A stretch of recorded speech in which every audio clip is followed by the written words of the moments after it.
रोहित पाटील बोलतोय ना.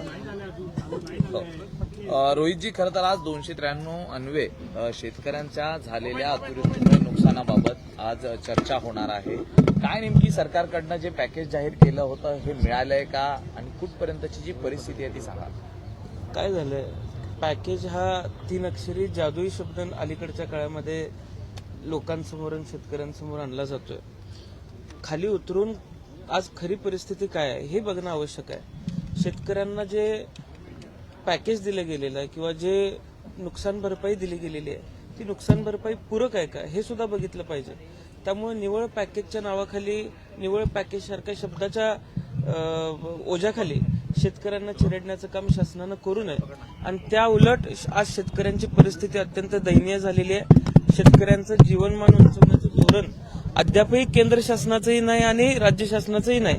त्यामुळे दूरगामी विचार करून शेतकऱ्याचा विचार शासनानं केला पाहिजे, अशी प्रमुख मागणी 293 अन्वये मी करणार आहे. मदतीसाठी केवायसी हे महत्वाचं आहे असं म्हटलं जात आहे. आपल्या जिल्ह्यातली नेमकी केवायसी संदर्भातली परिस्थिती काय आहे? अजूनही काही लोकांच्या खात्यावरती मदत पोहोचलेली नाहीये. केवायसीची कामं अपूर्ण आहेत, केवायसीची पडताळणी अपूर्ण आहे आणि हे सगळं शासकीय टेक्निकल जे काम आहे ते सुद्धा अपूर्ण असल्यामुळे आज बहुतांश शेतकऱ्यांना अनंत अडचणींना सामोरं जावं लागतंय.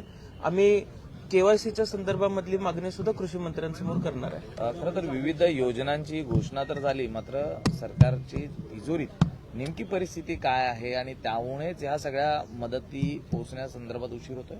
तर ज्या पद्धतीचं निधी वाटप झालेलं आहे, किंबहुना 31,000 कोटीचं पॅकेज आज माउंटिंग तेवढे 31,000 कोटीचं होतंय का, प्रत्यक्ष मदत शेतकऱ्यांना किती पोहोचणार आहे, या सगळ्या गोष्टींचा अभ्यास आम्ही आमच्या भाषणामध्ये मांडणार आहे. आणि राज्याची खरी परिस्थिती ही लोकांसमोर आणण्याचा प्रयत्न आमच्या सर्वांचा असणार. पुणे जमीन प्रकरणामध्ये पार्थ पवार यांना कोर्टाने पार्थ पवार प्रकरणामध्ये पोहोचलेली नाहीये. तुम्हाला वाटतं की टेक्निकली गोष्टींमध्ये कुठेतरी गोष्टी वाढल्या जातात आणि वेळकाढूपणा त्यात होतो?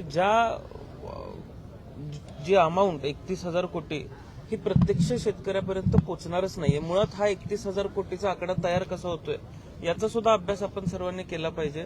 6,500 कोटी ही प्रत्यक्ष मदत कदाचित शेतकऱ्यापर्यंत पोहोचू शकते, इतकंच सध्याचं लिमिट आहे.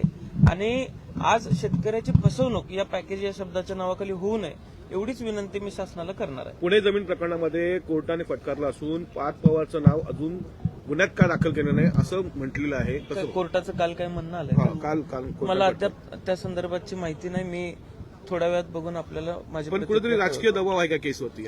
नाही, आता राजकीय दबाव असता तर कोर्टानं फटकारलं नसतं. त्यामुळं काहीतरी म्हणणं अधिकाऱ्यांनी दिल्याशिवाय कोर्टानं फटकारायचं कारण नव्हतं. त्यामुळे अधिकारी योग्य पद्धतीनं काम करत असावेत आणि कोर्टानं फटकारलंय याचा अर्थ कोर्ट सुद्धा योग्य पद्धतीने चिकित्सा करत असावं.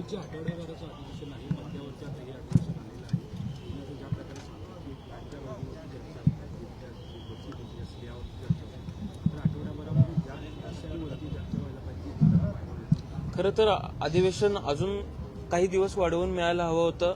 राज्याच्या कळीचे मुद्दे हे राज्यासमोर अजून आलेले नाहीयेत, लोकप्रतिनिधींना मांडायला वेळ मिळत नाहीये. त्यामुळे अधिकचं अधिवेशन थोडंसं मिळालं असतं तर बरं झालं असतं. आभार.